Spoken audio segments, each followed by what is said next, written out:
Filipenses capítulo 2, verso 3 en adelante. Pablo dice: nada hagáis por contienda o por vanagloria, antes bien con humildad, estimando cada uno a los demás como superiores a él mismo, no mirando cada uno por lo suyo propio, sino cada cual también por lo de los otros.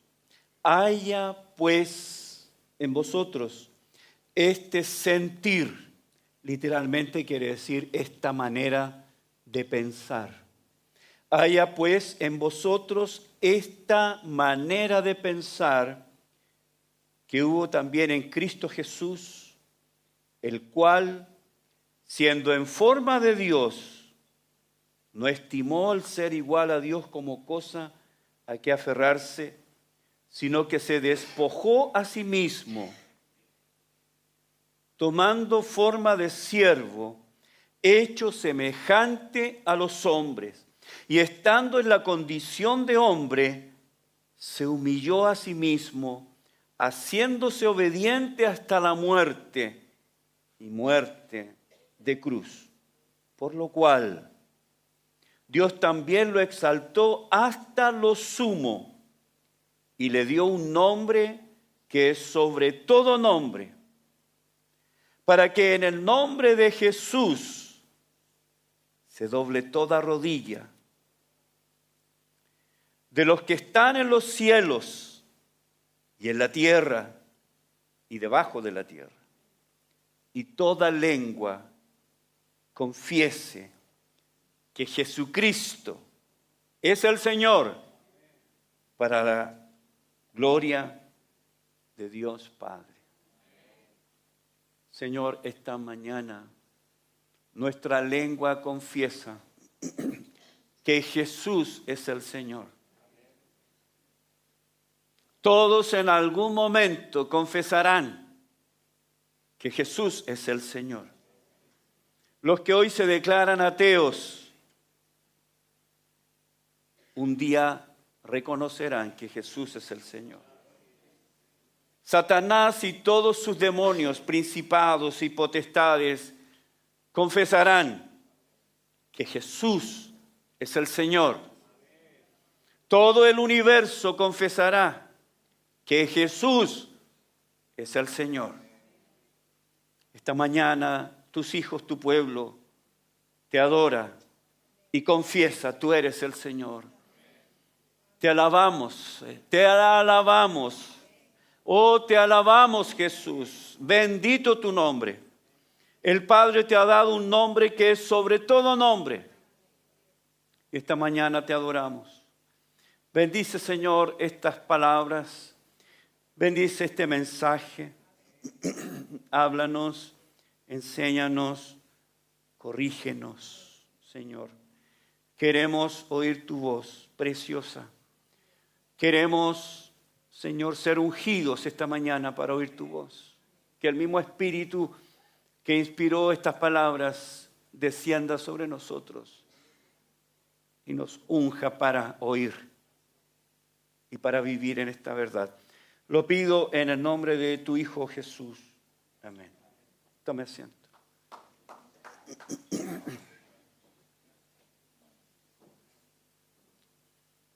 Este es el mensaje número 15 en esta serie estudiando la carta de San Pablo a la iglesia en Filipos, conocida como Filipenses. El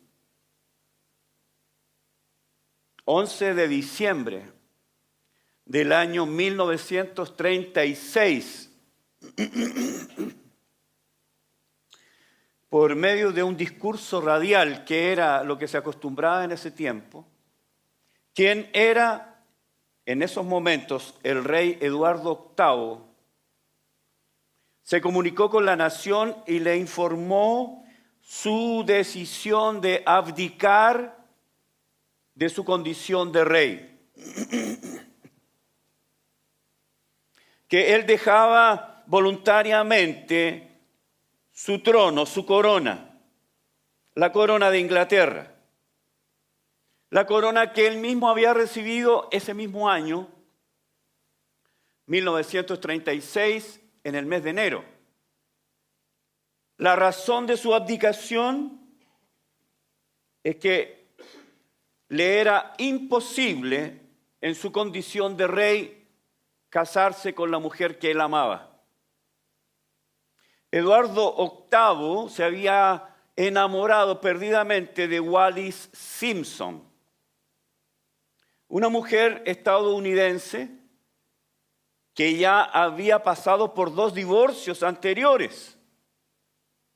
Así que tanto el gobierno como la iglesia y como el pueblo inglés, todos habían rechazado aceptar a esta mujer como reina consorte. Así que la negativa de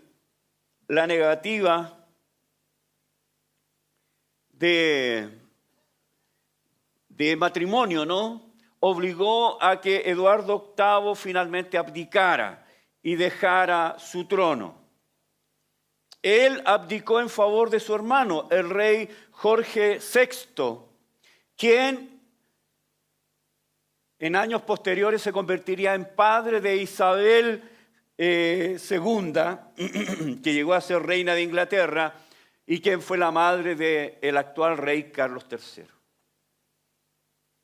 El tema es que todo el gobierno y la iglesia y el pueblo de Inglaterra se negaron a aceptar a esta mujer como válida. Y él estaba perdidamente enamorado y solamente quería casarse con ella. La única posibilidad es que él abdicara. La frase que hizo famoso esto, en su discurso, él dijo: dejo mi trono por amor, mi trono por un amor. Esa frase describe lo que Eduardo sentía, lo que Eduardo quería. Para él era mucho más importante, mucho más valioso el amor por esta mujer que el trono de Inglaterra. Así que por amor él dejaba el trono, dejaba de lado sus derechos como rey, dejaba de lado sus privilegios como monarca, dejaba el derecho de ejercer dominio sobre un gran imperio, el imperio inglés. Lo dejó todo. Dejó su posición de rey, todo por amor.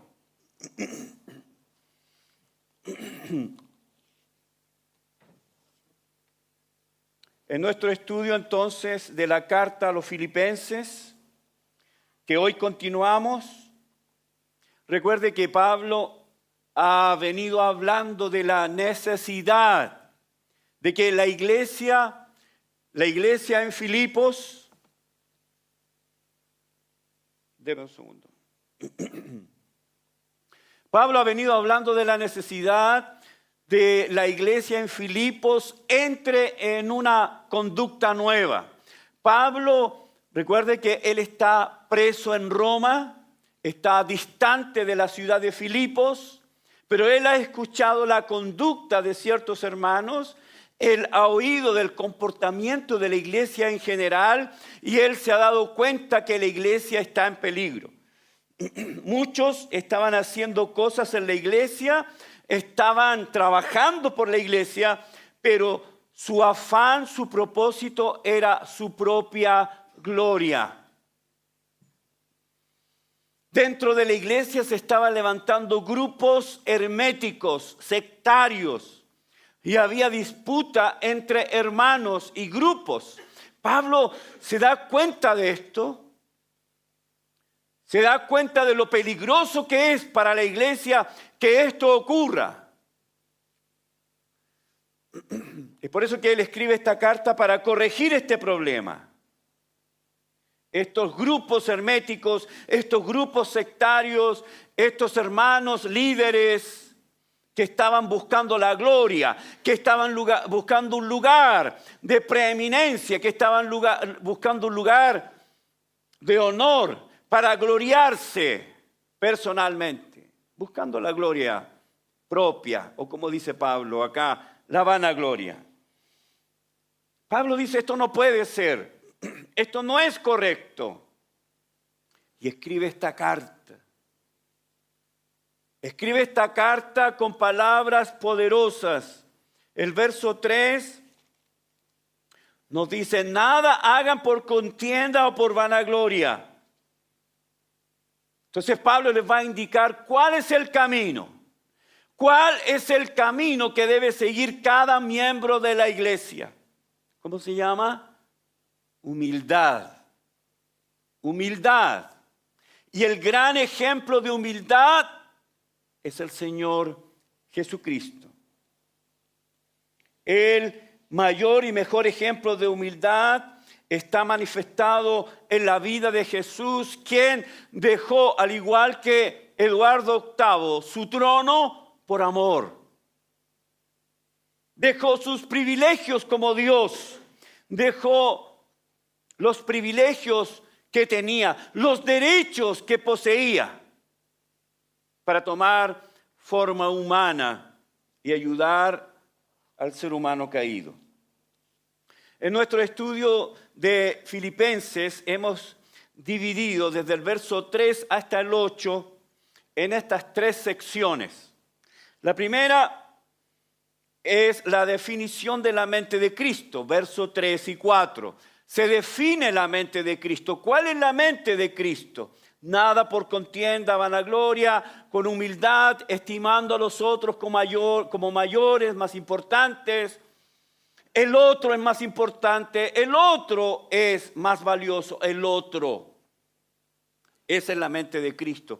Luego en el verso 5 nos da una exhortación a vivir en la mente de Cristo. El verso 5 dice, haya pues en vosotros este sentir, o literalmente esta manera de pensar que hubo también en Cristo Jesús. Haya en ustedes, ustedes deben tener, iglesia, ustedes deben tener esta manera de pensar.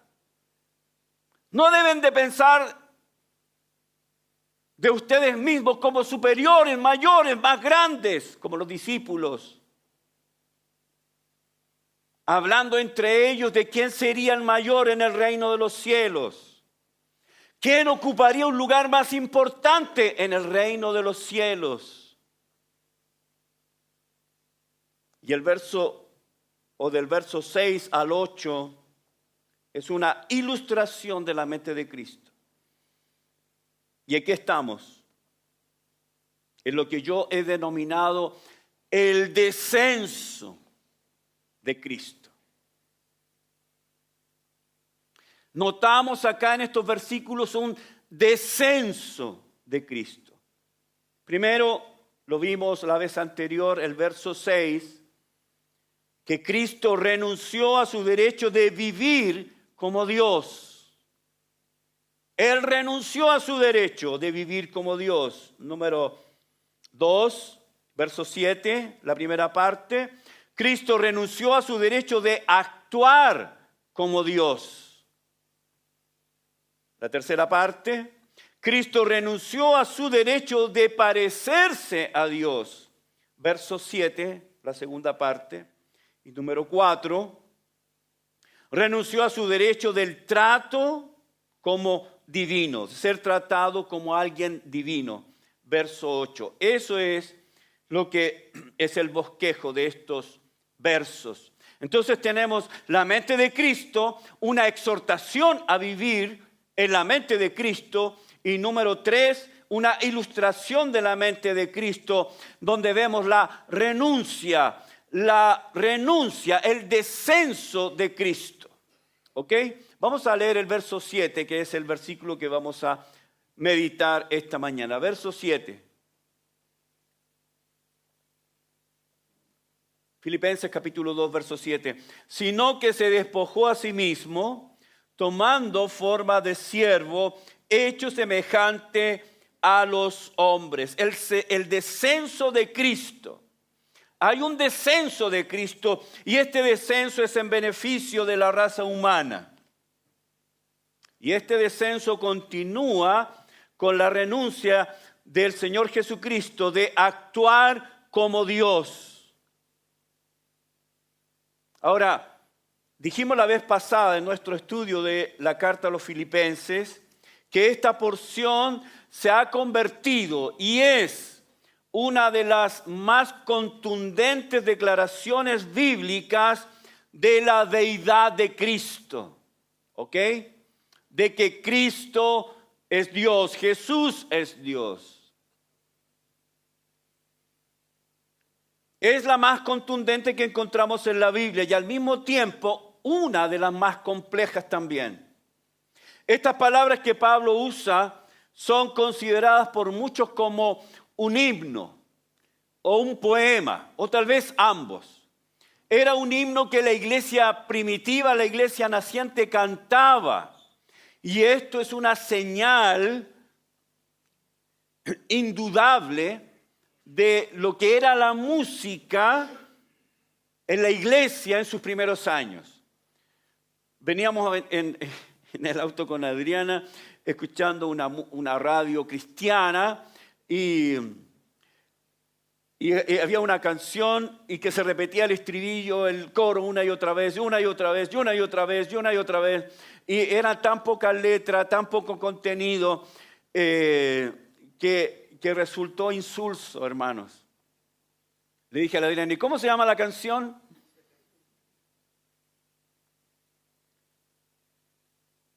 La iglesia naciente, la iglesia primitiva, la iglesia que comenzó, era una iglesia que tenía música con contenido.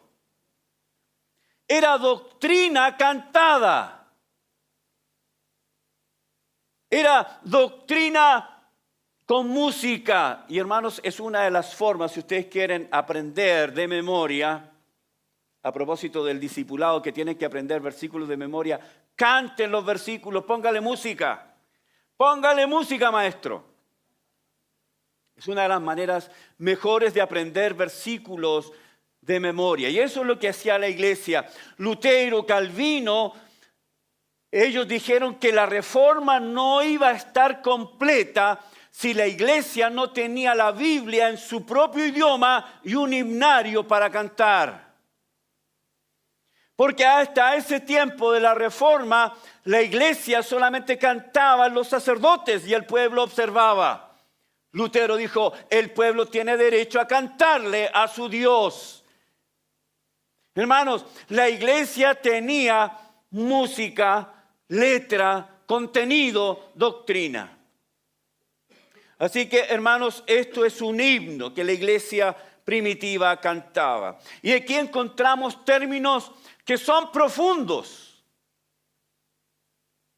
Por ejemplo, el verbo siendo, en el verso 6, que es un verbo importante, o el sustantivo forma, el verbo estimar, el sustantivo cosa a que aferrarse, lo vimos la vez pasada, o el verbo despojarse, que es el verbo que vamos a estudiar esta mañana.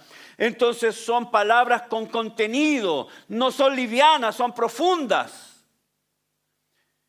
Estudiando el libro de Filipenses, en mi estudio personal me di cuenta cuántas veces pasé por encima de estas palabras profanamente, cuando están ricas de contenido espiritual. Así que Pablo ya ha explicado lo que es la mente de Cristo en el verso 5. Y luego una exhortación en el imperativo, haya pues en vosotros. Y comienza a mencionar el descenso de Cristo. Hermanos, porque podemos entender entonces que la mente de Cristo, el corazón divino, la esencia del pensamiento de Cristo es descenso. Es humillación para servir.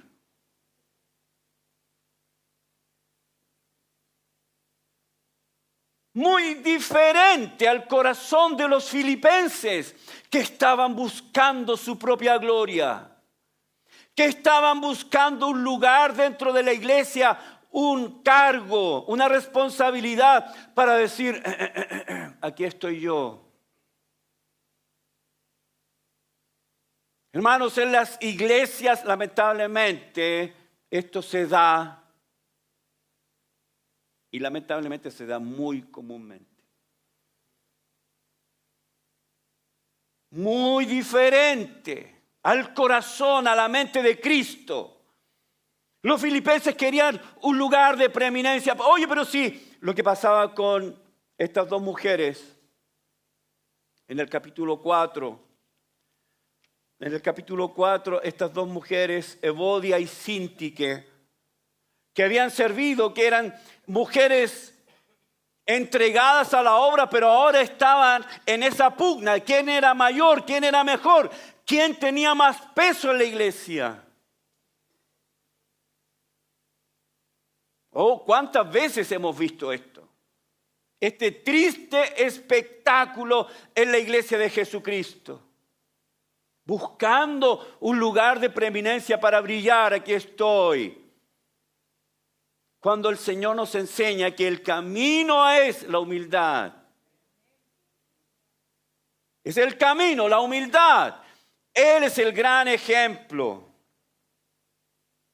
Entonces, para mostrarnos la asombrosa humildad de Cristo, Pablo nos lleva de vuelta a la eternidad pasada, al momento de la preencarnación de la segunda persona de la Santa Trinidad, quien existía desde siempre. Pensar en esto, hermanos, me vuela la tapa de los sesos. La segunda persona de la Santa Trinidad existía desde siempre.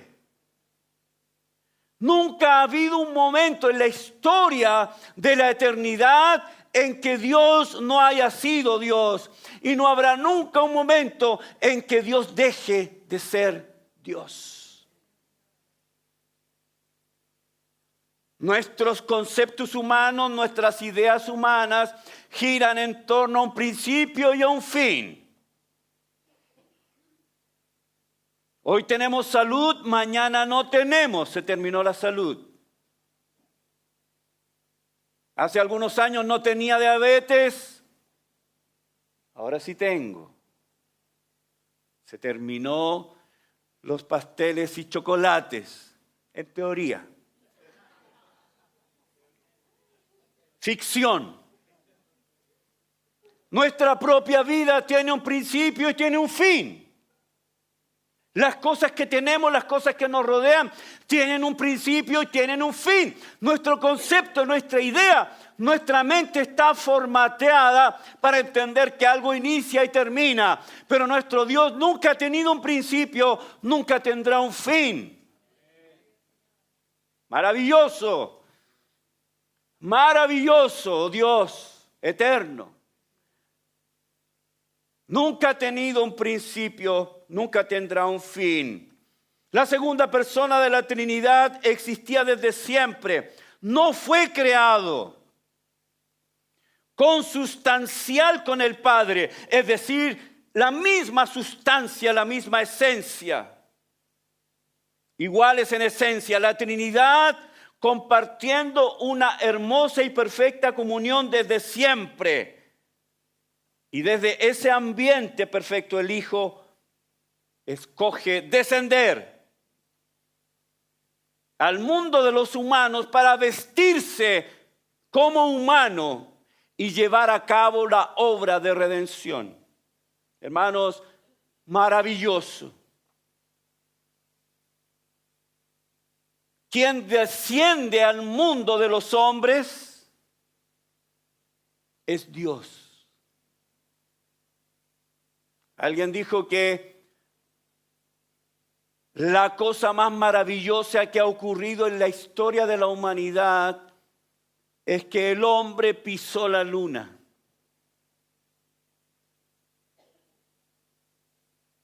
La verdad es que el evento más maravilloso en la historia de la raza humana es que Dios pisó la tierra. quien caminó por los polvorientos caminos de Belén, Jerusalén, Palestina, quien durmió con sus discípulos, quien navegó por el mar de Galilea, quien detuvo las tormentas, quien sanó, quien resucitó a Lázaro, quien resucitó al hijo de la viuda de Naín, es Dios hecho hombre. Maravilloso. Pablo lo llama el misterio de la piedad. ¿Cómo es posible que el Dios eterno, inmenso, creador y sustentador de todo, quien llamó a la existencia todas las cosas con la palabra de su poder y sostiene, dirige y mantiene todo lo que ocurre, haya tomado forma humana y caminó con nosotros? Maravilloso.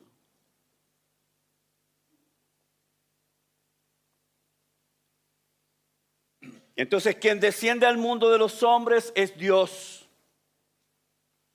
El Hijo de Dios, la segunda persona de la Trinidad, que tomó una naturaleza humana completa. No es que Él tomó una parte, Él se vistió en una parte de humanidad y en una parte divina. No es que fue 50 y 50, 50 divino, 50 humano. Tampoco es que Él haya sido un fantasma, una aparición. Juan dice, yo lo toqué. Primera de Juan. Yo lo toqué. Yo estuve con Él, caminé con Él, dormí con Él. Comimos juntos. Lo vi en la cruz. Yo vi la espada que traspasó su costado. Jesús no fue un fantasma. Fue Dios hecho hombre, completamente hombre, como cualquier hombre. De hecho, vino a este mundo como cualquier hombre viene a este mundo. Nació de una mujer. Gálatas capítulo 4, verso 4. Pero al mismo tiempo, completamente Dios. ¿Entienden lo que digo? Yo no entiendo. No puedo entender. Lo sé, lo creo, la Biblia lo dice, pero ¿cómo?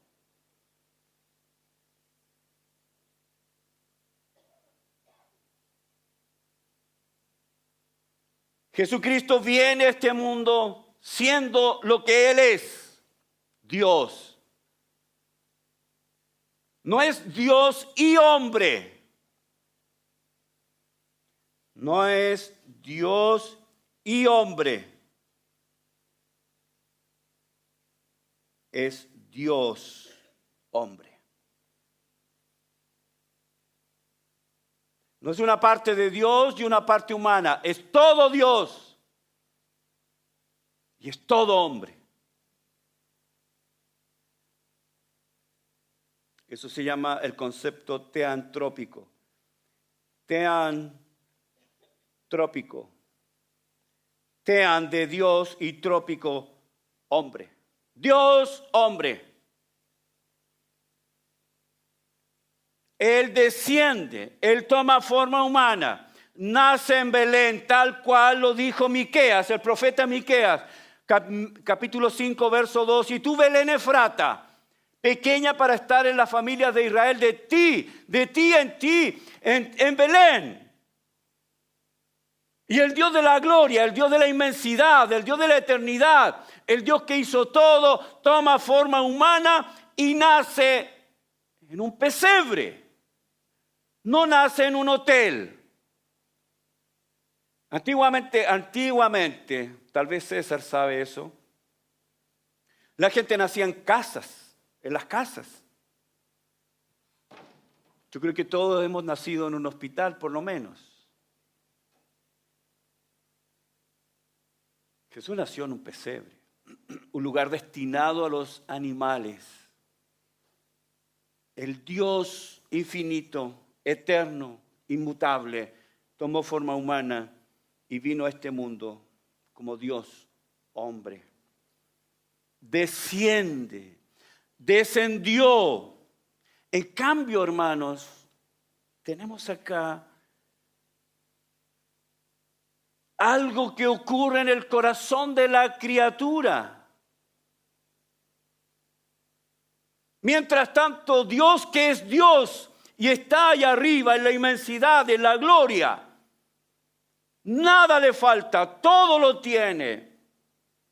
Él no depende de nada, aceidad. No depende de nada, nosotros dependemos de todo.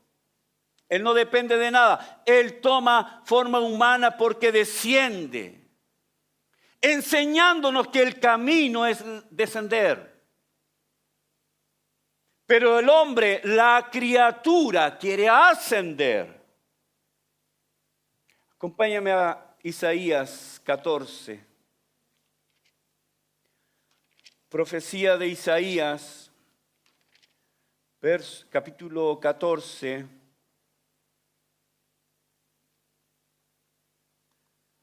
Vamos a volver a Filipenses, no se preocupe. Isaías 14, verso 12, pregunta: ¿cómo caíste del cielo, oh lucero, hijo de la mañana? ¿De quién está hablando acá? ¿Quién es lucero? Lucifer, llamado también lucero.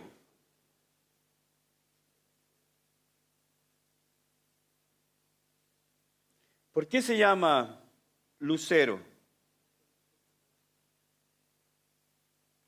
Lucero,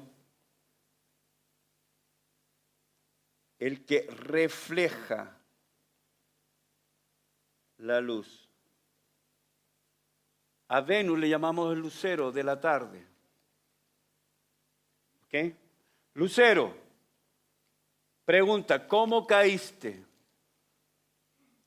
Del cielo, oh lucero, hijo de la mañana, cortado fuiste por tierra, tú que debilitabas a las naciones, tú que decías en tu corazón. Aquí Isaías nos va a permitir comprender, entender el corazón, la mente, los pensamientos, las ideas de lucero, de Satanás. Tú que decías en tu corazón, ¿qué decía? Subiré al cielo, en lo alto, junto a las estrellas de Dios levantaré mi trono, mi trono, mi trono.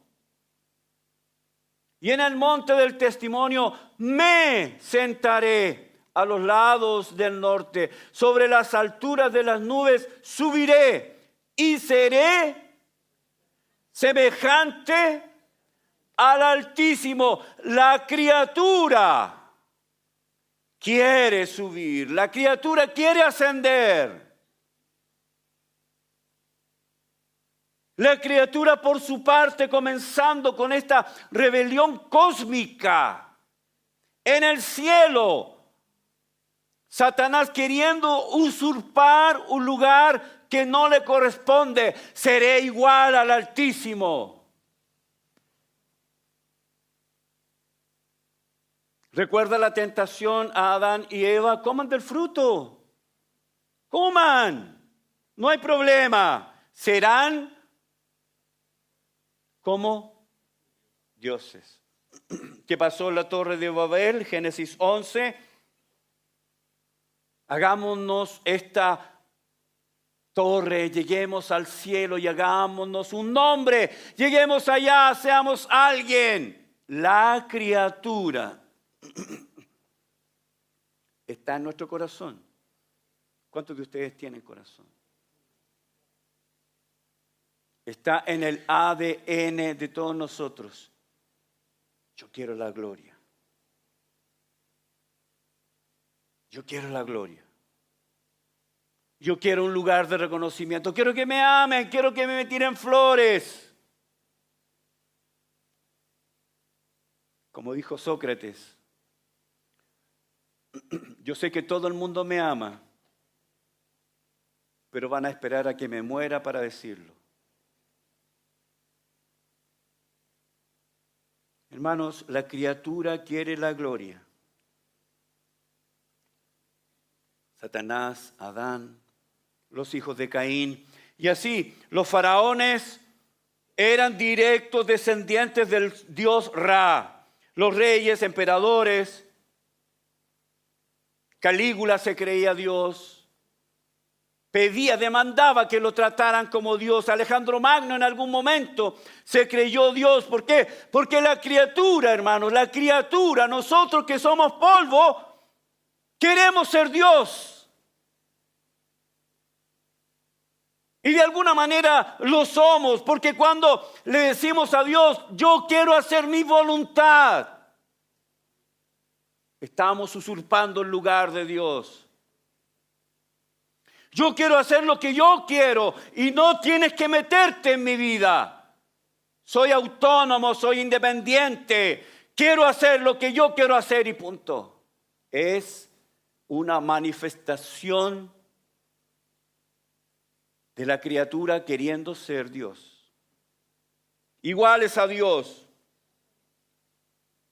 Ser Dios mismo y ser tratado como Dios. Pero tenemos acá un ejemplo completamente diferente. La criatura quiere llegar a ser Dios, siendo polvo. Pero tenemos a Jesús, que dice, el cual, verso 6, el cual siendo en forma de Dios. La palabra forma inmediatamente viene a nuestra mente y puede producir alguna distorsión, porque cuando hablamos de forma hablamos de esto, lo que vemos, esta forma, formas cilíndricas, rectas, altas, delgadas, forma. La palabra forma es la palabra griega morfé. Y la palabra morfé, que la Reina Valera traduce como forma, quiere decir aquello que es en esencia. Es decir, habla de él, por decirlo de alguna manera, no me trate de hereje, voy a usar este ejemplo. El ADN. ADN, la esencia. Cuando la Biblia dice que Jesús siendo en forma es la esencia, y este es un versículo que nos dice que Jesús tiene la misma esencia que Dios, es cosustancial con Dios, tiene la misma esencia, entonces Él es Dios por derecho propio, está allá arriba. Y esto es lo paradójico, hermanos, la criatura quiere ser Dios. El polvo quiere ser Dios. El polvo quiere decirle a Dios, no es a tu manera, es a mi manera. Todos le hemos dicho a Dios, ey, te equivocaste. Porque yo oré y tú tenías que sanarme, no me sanaste. El polvo hablando. El polvo queriendo ser Dios. El polvo queriendo gobernar este universo y decirle a Dios cuál es la manera en que Él debe gobernar su universo. Piensa en eso. Es como Dios contestándole a Job. ¿Estuviste conmigo cuando yo creé las Pléyades? Te pregunté tu opinión, ¿cuál debería ser la órbita de Saturno? Te pregunté. Te pregunté cuántos meses necesita estar un niño en el vientre de su madre para que sea maduro. Te pregunté a ti. Te pregunté si la tierra necesitaba una inclinación de 37 grados, punto no sé qué, para que pudiéramos tener las 4 estaciones del año. Te pregunté a ti. ¿Dónde estabas tú cuando yo creé todo esto? Pero la criatura quiere ser Dios. Quiere allá arriba. Subiré a los cielos, me sentaré en el trono, quiero alabanza. Y eso fue lo que le dijo Satanás a Dios descaradamente, arrogantemente. ¿No fue lo que le dijo eso en Mateo 4? todos los reinos de este mundo te daré. Si postrado me adorares. ¿Qué sé qué? La criatura demandando adoración a Dios. Te lo doy. Adórame. Quiero eso.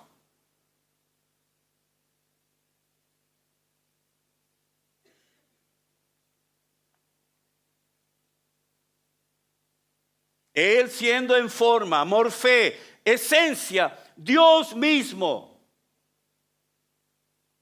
Y en esa condición divina, Él ya era Dios, estaba allá. Verso 6. No estimó el ser igual a Dios. Igual, la palabra quiere decir misma sustancia. Como cosa a que aferrarse. Él siendo Dios, ya es Dios. Él escoge completamente diferente. Él escoge descender.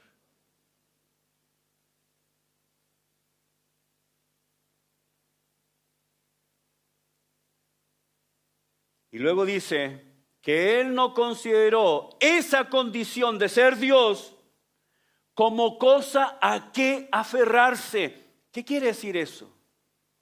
Pablo usa un verbo. Es el verbo arpakmon.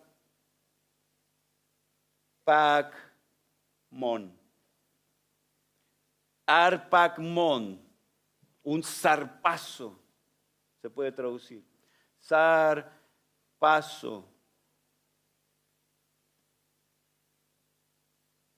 Quiere decir tomar algo con violencia.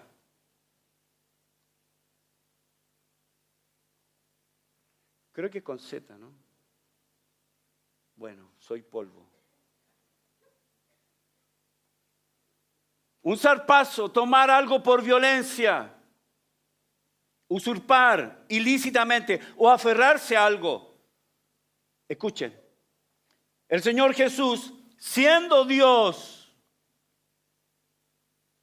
no estimó esto como ocasión para tomar algo por la fuerza. Lo que nos está diciendo Pablo acá es que Él siendo Dios, y permítame repetir el punto, Él no es polvo que quiere ascender. Él es Dios que quiere descender. Y Él no consideró su condición divina como cosa a que aferrarse. Arpakmon. Y esa palabra, arpakmon, quiere decir tomar algo por la fuerza. Jesús no consideró el uso de su poder divino. Él no consideró su privilegio, su estatus o gloria suprema para actuar coercitivamente y lograr sus fines. ¿Sabe por qué? Él pudo haber descendido como hombre. Él pudo haber dicho, ¡ey, momento, paren esto! Pare todo el universo. El rey del universo soy yo. Satanás destruido. Ángeles y demonios destruidos. Raza humana desobediente destruido. Basta ya. Yo soy el rey del universo. Se acabó. ¿Pudo haberlo hecho? Él pudo haber golpeado la mesa y haber dicho, a ver, un momentito. ¿Qué pasa? Satanás, ven acá. ¿Pudo haberlo hecho? Arpakmon, pudo haberlo hecho. La pregunta, ¿por qué Dios no destruyó a Satanás inmediatamente? Arpakmon.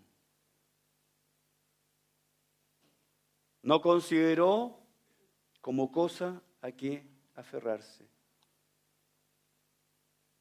Teniendo todo el poder, siendo Dios todopoderoso, no lo hizo. Sino que Él eligió el camino de la abnegación, el camino del servicio desinteresado, uniéndose a la raza humana en una obediencia verdadera, sujetándose al Padre en completa sumisión y humildad, sufriendo incluso la muerte, sufriendo la muerte más vergonzosa que el ser humano podría haber sufrido. Vamos a hablar de eso. Entonces Jesús tiene un descenso y descenso. Y cuando ya está, no puede ir más abajo para experimentar la muerte. No hay nada más humillante para la raza humana que la muerte. No importa quién eres, no importa el dinero que tengas, no importa la posición social, no importa si tienes un doctorado, no importa si tienes un magíster, no importa si eres un profesional, un ingeniero, no importa si eres un vendedor, un comerciante, no importa lo que seas, vas a morir. Y este cuerpito que tengo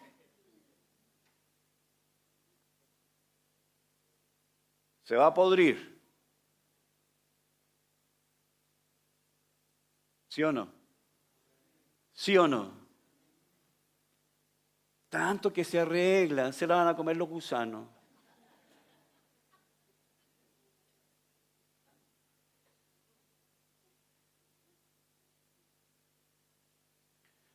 Había una lápida en un cementerio que decía, aquí yace yo, aquí yazco yo, Berta, por fin delgada.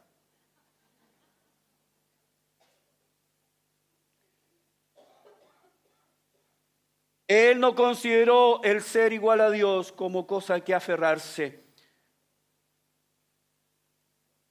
porque podría haberlo hecho. No lo hizo. Escogió el otro camino. ¿Por qué? Porque el otro camino, y lo vamos a ver cuando comencemos a estudiar el verso 9, el otro camino, por el hecho de descender y descender y descender hasta la muerte y muerte de cruz, Dios lo exaltó hasta lo sumo y le dio un nombre que es sobre todo nombre, para que en el nombre de Jesús se doble toda rodilla de los que están en los cielos y en la tierra y debajo de la tierra, sean demonios, sean ángeles, sean principados, sean reyes, sean emperadores, y toda lengua confiese que Jesucristo es el Señor, para la gloria de Dios Padre. Cuando alguien busca su propia gloria, cuando alguien está buscando su propia gloria, Pablo dice, nada hagan por contienda o vanagloria. Cuando tú estás buscando tu gloria, vas a comer miseria, vas a comer ceniza, vas a comer polvo. Pero si escoges la humillación, escoges la humildad, Dios te exaltará. Primera Pedro capítulo 5, Pedro dice, humillaos pues bajo la poderosa mano de Dios. ¿Qué dice? Para que Él os exalte. Pedro lo entendió muy bien. Cuando fuere tiempo. Entonces, hermanos, tenemos que el verso 7 comienza con una conexión, se llama conexión de contraste. Entonces, dice que Él no consideró su forma humana o el ser igual a Dios para conseguir sus propósitos, que era restaurar el orden cósmico, sino que Él se humilló. Y el verso 7 dice, o comienza con un sino que. En el griego es una sola palabra, es haya. Haya, que es una conexión de contraste, y la función de una conexión de contraste es unir dos versos por medio de contraste de dos ideas. Él no tomó por la fuerza este universo. Él no vino a golpear la mesa y decir, a ver qué pasa, Satanás. Él escoge algo completamente diferente. Por eso el verso 7 dice, sino que ¿qué? Se despojó. Él desciende y en este descenso Él se despoja. Ekenocen es un verbo, aoristo, indicativo, activo. Y el verbo quiere decir abandonar por completo elementos de alto estatus o rango, eliminando todos los derechos, privilegios o prerrogativas asociados con dicho estatus, rango o cargo. Es un descenso, se despoja.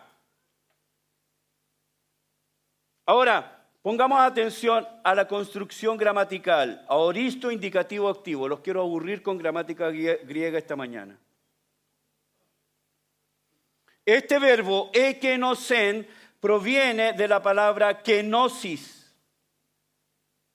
¿Ok? Kenosis. Y esta palabra se traduce normalmente como vaciamiento o despojamiento. Hay otros que traducen esto también como anonadamiento. ¿Ok? Anonadamiento. Ahora, respecto de la kenosis hay varias interpretaciones. Porque dice que él se humilló, no consideró su forma de Dios como cosa que aferrarse, sino que en vez de eso, en vez de tomar este universo a la fuerza, él se despoja. La pregunta es, ¿de qué se despoja cuando se despoja? Ahora, inmediatamente viene a nuestra mente, entendiendo la palabra, el verbo despojar, como privar a alguien de lo que goza o tiene. La palabra despojar en el español significa desposeer a alguien de aquello que tiene, normalmente con violencia, o a veces el despojo también viene de manera voluntaria. La idea de despojar es quitar, privar a alguien de lo que tiene en español. ¿Significa lo mismo en griego? Vuelvo a hacer la pregunta. ¿De qué se despoja Cristo cuando se despoja? Cuando Él toma forma humana, para tomar la forma humana, ¿de qué se despoja? ¿Hay algo de lo que Él se despoja? Y si Él se despoja de algo, ¿qué es aquello de lo que se despoja? Buena pregunta. Antes de entrar a explicar lo que estoy haciendo, estoy preguntando de qué se despoja, vamos al otro verbo. ¿Cuál es el verbo que le sigue? Sino que se despojó a sí mismo, ¿qué? ¿Qué? Tomando. Ahí está el otro verbo. Tomando. Labón. Tomar, agarrar, asir, recibir, adquirir. Tomando. Él se despojó tomando. Pongan atención. ¿Hay alguien que está durmiendo?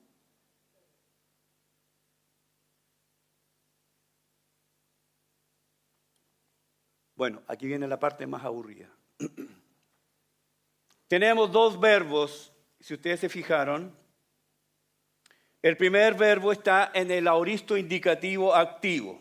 El segundo verbo también está aoristo, pero es un participio. También es la voz activa.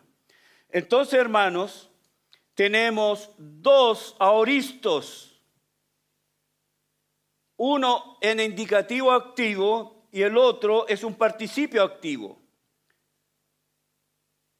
El aoristo, para que ustedes sepan, es la palabra que da origen a nuestra palabra horizonte. ¿Ok? Algo que yo veo allá, a la distancia, el oristo, el horizonte allá. Por lo tanto, el aoristo es un pretérito, es decir, un verbo en el pasado. ¿Hasta ahí estamos claros? Ok. Entonces, hermanos, tenemos dos aoristos. Uno es indicativo y el otro es un participio. ¿Cuál es la regla aquí? ¿Por qué están juntos en el mismo verso? Cuando dos aoristos están juntos y uno es un aoristo participio como este, la regla dice que la función del verbo en aoristo del participio, es decir, tomando, indica que esto fue primero. ¿Ok? Esto fue primero. Esto fue lo que ocurrió primero. Es decir, este aoristo participio antecede al verbo principal que es se despojó. Ahora, ¿qué quiere decir esto? Esta construcción gramatical nos indica que el acto de tomar esto precedió, anticipó, estuvo primero que el despojo. ¿Ok? Es decir, primero tomó la forma de siervo y eso fue la causa de su vaciado o despojo. El despojo, el vaciado, el anonadamiento de la segunda persona de la Trinidad fue por causa de tomar forma de siervo. Entonces, hermanos, la segunda persona de la Trinidad, Jesucristo,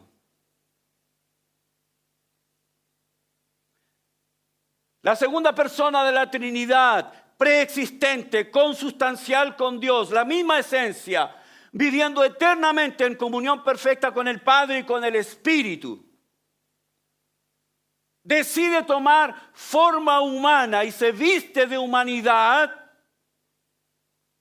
nace como cualquier hombre en este mundo, vive como cualquier hombre en este mundo, toma forma de siervo, pero cuando toma forma de siervo se despoja.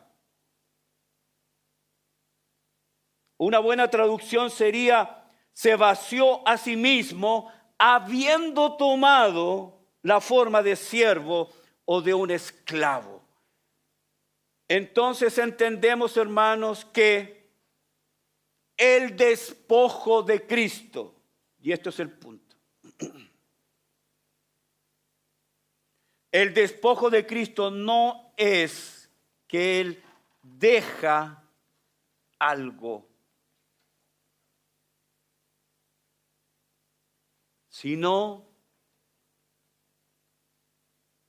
toma algo. ¿Y qué es lo que toma? La naturaleza humana.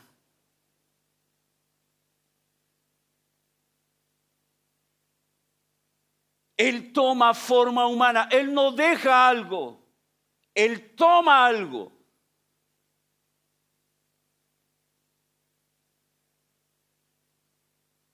Dios, y este es el punto porque Jesucristo es Dios, Jesús es Dios. Se lo grito a los testigos de Jehová en la calle. Él toma forma humana, vaciándose, tomando algo. ¿Y qué es lo que toma? Nuestra naturaleza completa. La próxima semana vamos a hablar de eso. Cristo tiene cuerpo humano, tiene un corazón humano, hay sangre que recorre su cuerpo, Él se cansa, tiene hambre, llora,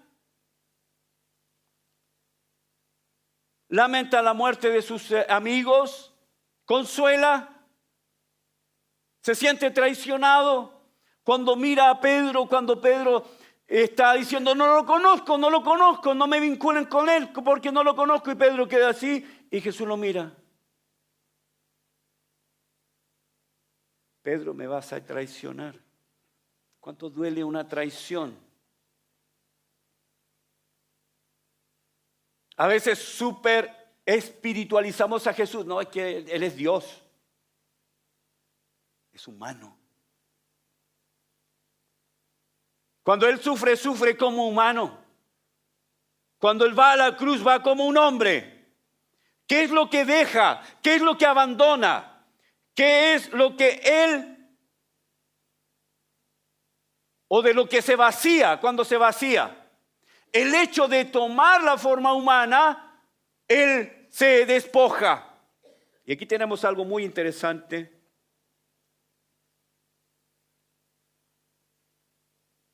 Lo que se conoce como la kenosis de Cristo. Y tenemos dos palabras: humillación y limitación. La kenosis de Cristo, entonces tenemos ambas palabras. Por un lado, la segunda persona de la Trinidad se humilla y por la otra se limita. El Verbo eterno, Dios, se humilla cuando toma forma de siervo y se limita cuando se vacía. ¿Entendieron? Se humilla cuando toma forma humana.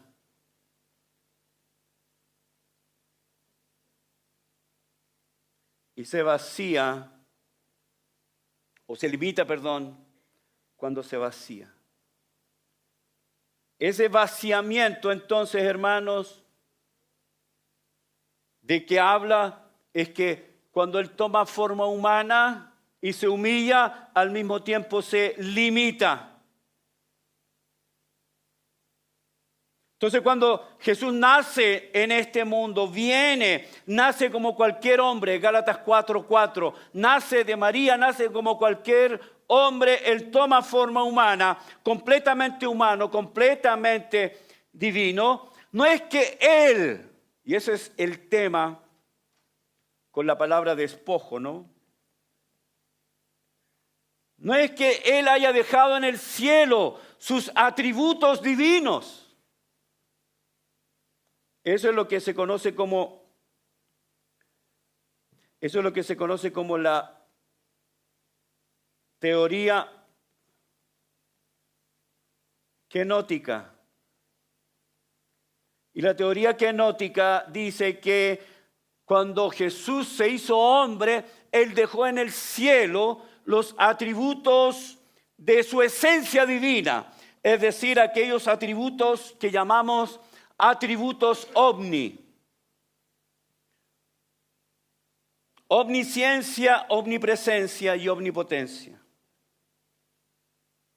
Entonces Él viene al mundo de los hombres así.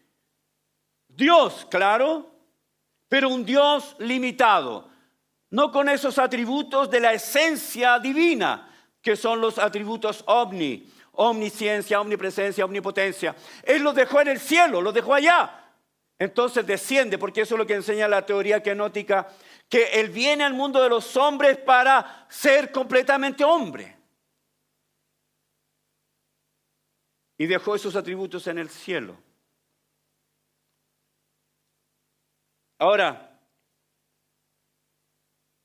si eso es cierto, quien viene al mundo de los hombres no es Dios verdadero.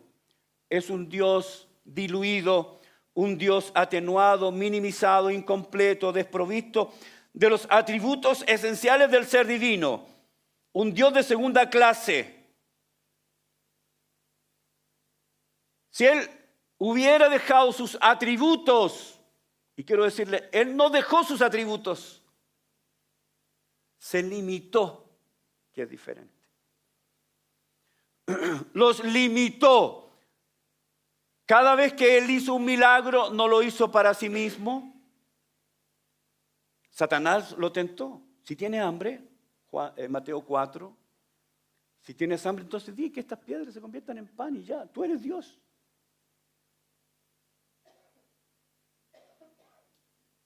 ¿Tenía poder para hacerlo? ¿Por qué no lo hizo? Porque no buscaba su propia gloria. Se sujetó completamente al Padre. Entonces, la teoría kenótica dice que Jesús vino a este mundo y dejó sus atributos en el cielo. Si fuera así, quiero decirle, hermanos, si fuera así, los testigos de Jehová tienen razón. Porque Jesús no es Dios, o no es el Dios verdadero, de acuerdo a la teoría kenótica. Cuando el Señor Jesús toma forma humana, se despoja a sí mismo, tomando forma de siervo. Es un despojo no dejando, es un despojo tomando. Toma la naturaleza humana, la toma. El vaciamiento de Dios no es dejar, es tomar. Y aquí tenemos los ángeles cuando ven, como dice Pablo, el misterio de la piedad, Dios manifestado en carne, visto de los ángeles. Nunca habíamos visto esto. ¿No conocían a Jesús preencarnado? Pero ahora, Dios hecho carne y habitó entre nosotros y vimos su gloria, gloria como el unigénito del Padre, lleno de gracia